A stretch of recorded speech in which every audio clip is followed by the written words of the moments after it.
Brothers on the Wheel, welcome sa ating Moto Preview kung saan pinag-uusapan natin ang mga motorsiklo na ilalabas pa lang dito sa Philippine market.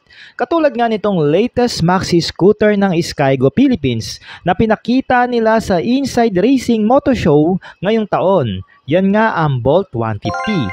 At alamin nga natin ang key features and specifications sa scooter na yan. Pero bago tayo magpatuloy, baka naman pwede nyo i-share ang ating episode dito sa Facebook at mag-follow na rin kayo for more updates sa scooter na ito.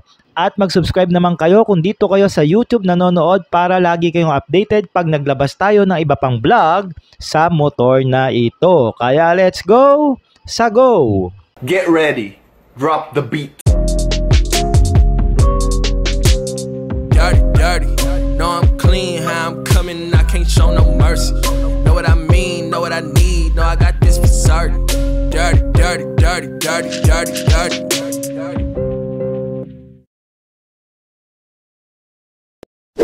Ito na ata ang nakita kong macho at may kalakihan na kaha pagdating sa isang 150cc maxi scooter.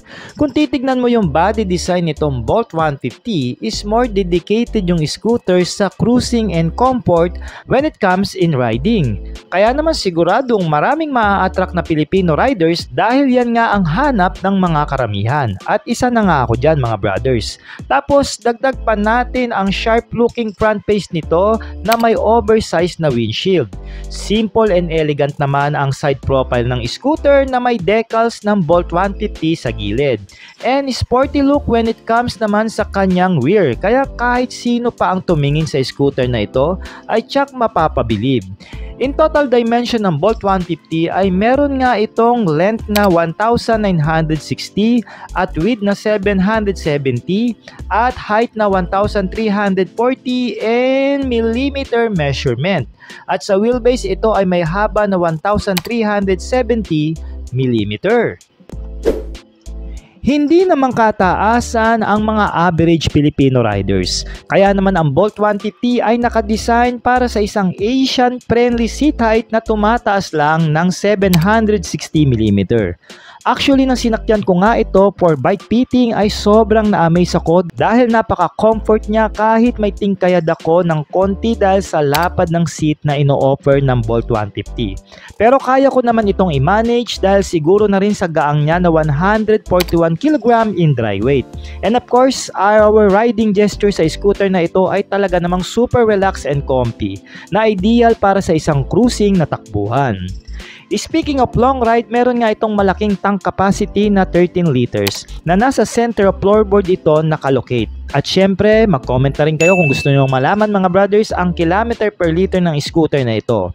Dahil sooner or later, matetest ride na natin siya. And now mga brothers, pag-usapan natin sa Bolt 150 ang isa sa mga essential features ng isang scooter. Yan nga ang electronics. And what we have here is a premium design when it comes in meter panel na made in color digital meter. And of course, we have a speed meter, odometer, fuel meter, engine temp, RPM, and some essential indicators na kasama. Para namang isang Gundam ang headlight nito na made by LED lights na may split type na low beam and single lens in high beam. At meron na nga rin itong malakas na LED turn lights na nasa lower portion ng headlight. In rear naman, we have a dual split type na taillight na made by LED lights na rin. At mismong nandun na nga rin yung turn lights ng motor na binubuo na rin yan ng LED. At nasa ibabaw nga nito ang solid metal na split type na grab bar ng Bolt 150.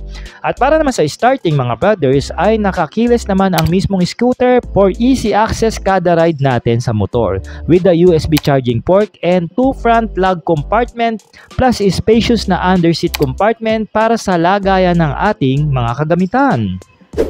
Pinatatakbo nga ito ng 149cc to be exact. Single cylinder, single overhead cam with 2 valves. CVT automatic dahil nga ito isang scooter. And of course, fuel injected na rin ang fuel system for more power and fuel efficiency. Naka-liquid cooled na nga rin ito dahil may kataasan nga rin ang compression ratio ng Bolt 150 na umaabot sa 10.6:1 na naka-electric starting. May arangkada nga ang scooter na ito na umaabot sa 11.8 Nm of torque at 5,500 RPM at kayang sumagad ng 12 horsepower at 8,500 RPM in maximum power.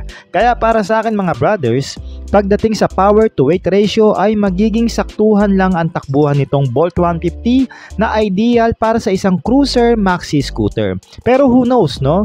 Malalaman natin yan sa ating test ride review, kaya stay tuned lang.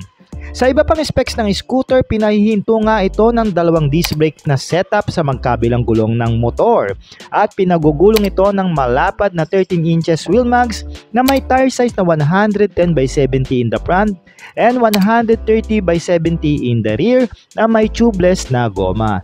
And of course, we have a standard suspension setup dito kay Bolt 150 na may dual shock sa likuran and conventional telescopic fork sa harapan. Meron nga tayong 2 variant color na pagpipilian sa motor na ito. Yan nga yung brown gray and black gray in a gloss finish. At sa presyo, papalo nga ito mga brothers ng 115,000 pesos in cash price. Kaya magpalo na kayo mga brad sa ating Facebook page and YouTube channel kung nais nyong malaman ang full details ng presyo ng Bolt 150 pagdating sa installment. Ako nga ulit pala si Ark ng Sorg Moto. Magkita-kita tayo ulit sa susunod na moto preview dahil pag-uusapan naman natin ang bagong slick scooter ng Skygo. Yan nga yung Lance 150. Alright!